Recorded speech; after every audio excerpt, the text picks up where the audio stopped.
El Señor esté con ustedes. Y con su espíritu. Proclamación de la buena nueva de nuestro Señor Jesucristo, según San Mateo. Gloria a ti, Señor. En aquel tiempo Jesús dijo a sus discípulos: pidan y se les dará, busquen y encontrarán, toquen y se les abrirá, porque todo el que pide recibe, el que busca encuentra, y al que toca se le abre. ¿Hay acaso entre ustedes alguno que le dé una piedra a su hijo, si éste le pide pan? Y si le pide pescado, ¿le dará una serpiente?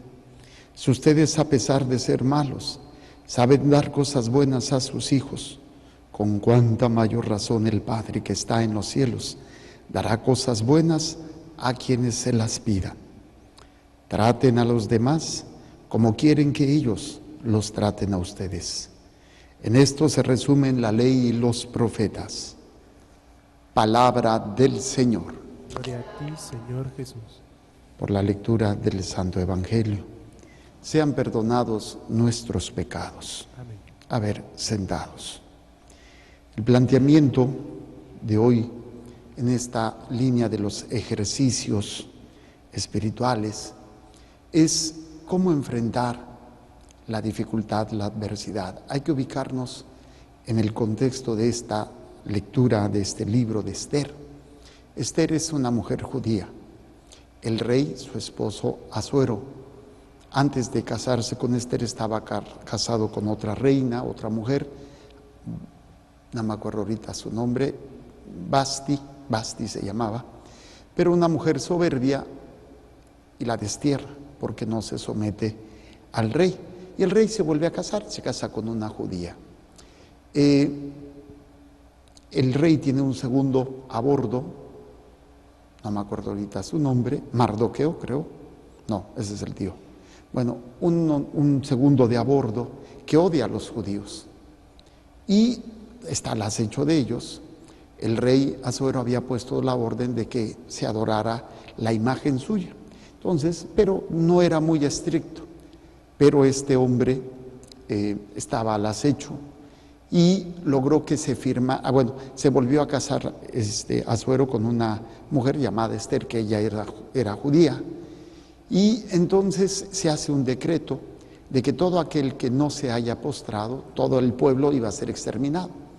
Entonces el pueblo que iba a ser exterminado era el pueblo judío, porque Mardoqueo, tío de Esther, y otros no se habían postrado.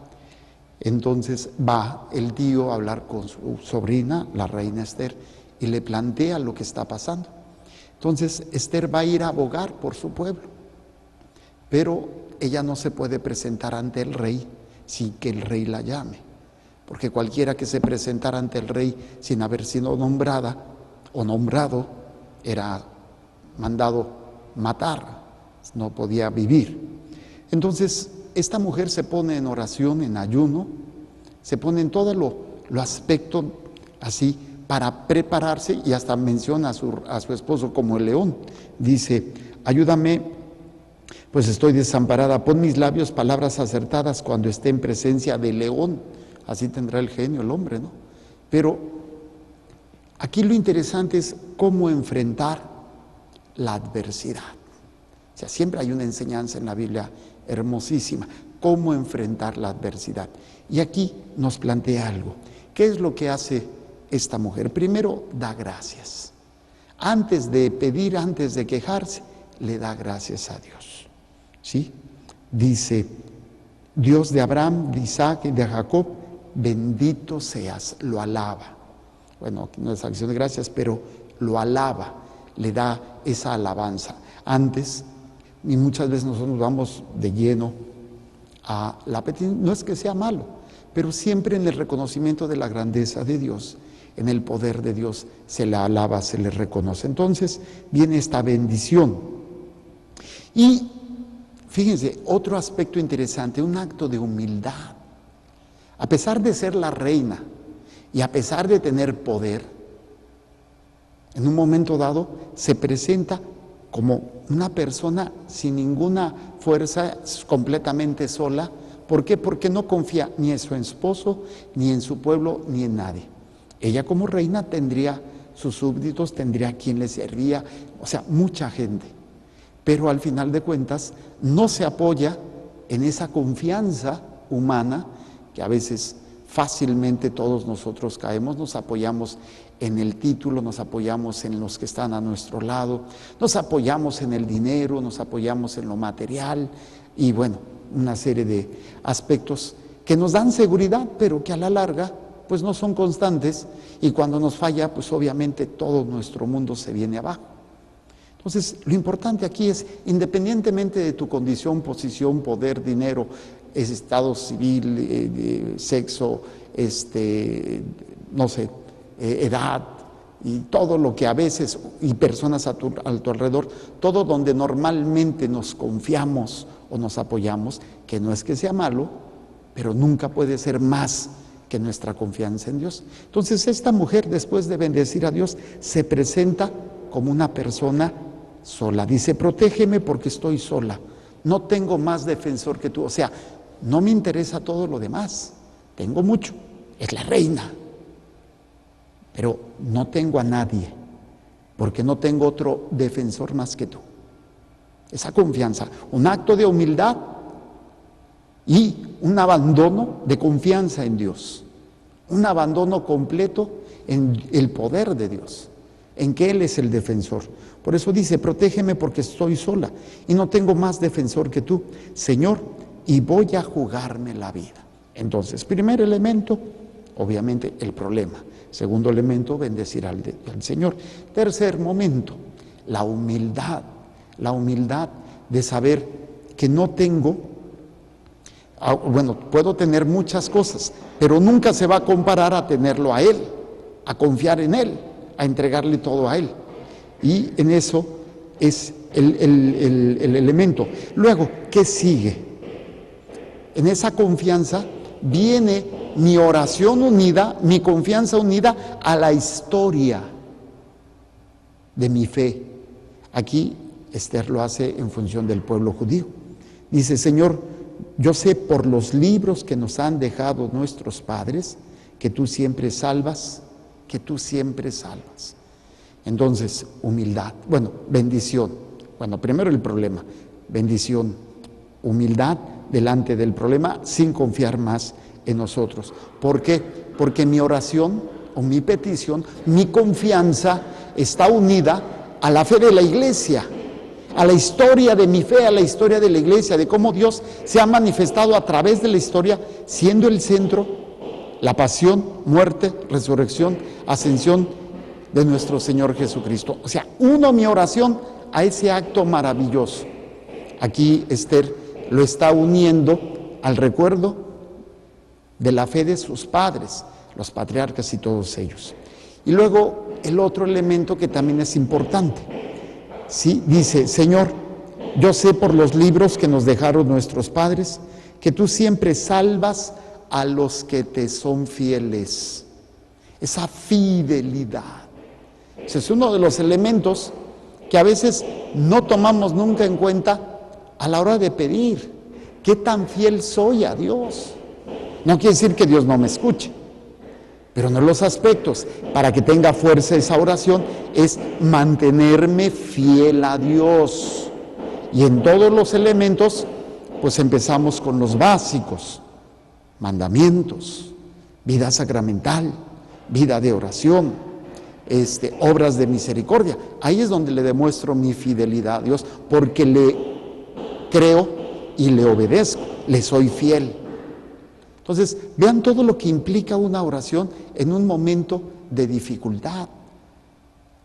Todo lo que podemos nosotros realizar en ese momento si hacemos conciencia de lo que la palabra de Dios nos enseña, ya que, pues, creo que todos en algún momento pasamos por momentos de estrés, por momentos de dolor, por momentos de prueba, por momentos de sufrimiento.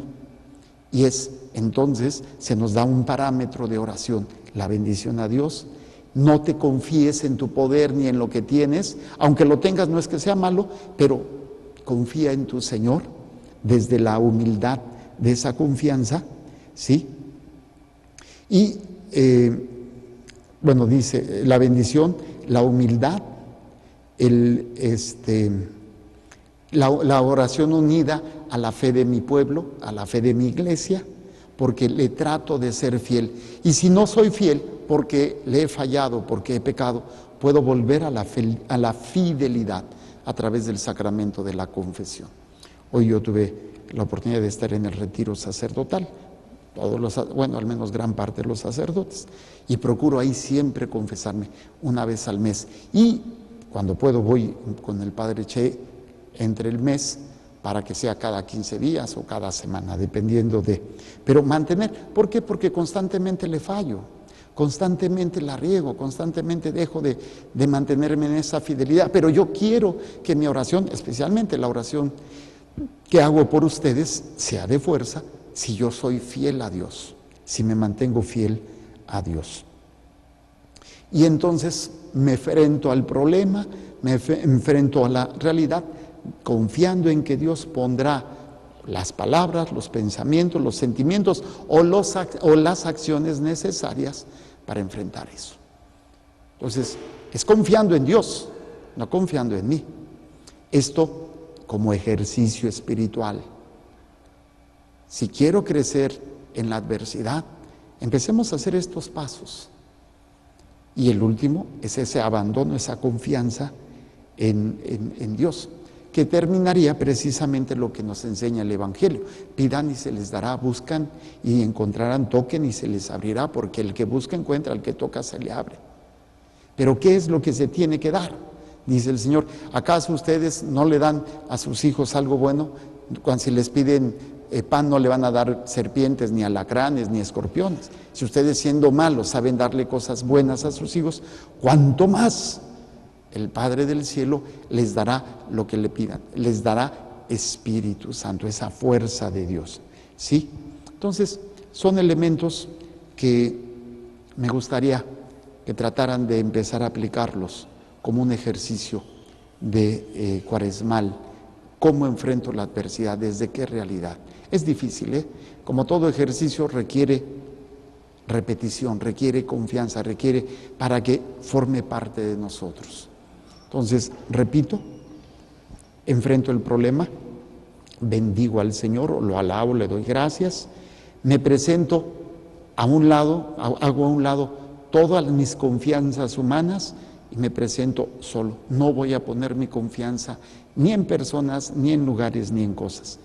Cuarto, hago conciencia o memoria de la fe de mi pueblo, de la fe de mi iglesia, recordando lo que Dios nos ha enseñado en su palabra, especialmente en la pasión de nuestro Señor Jesucristo.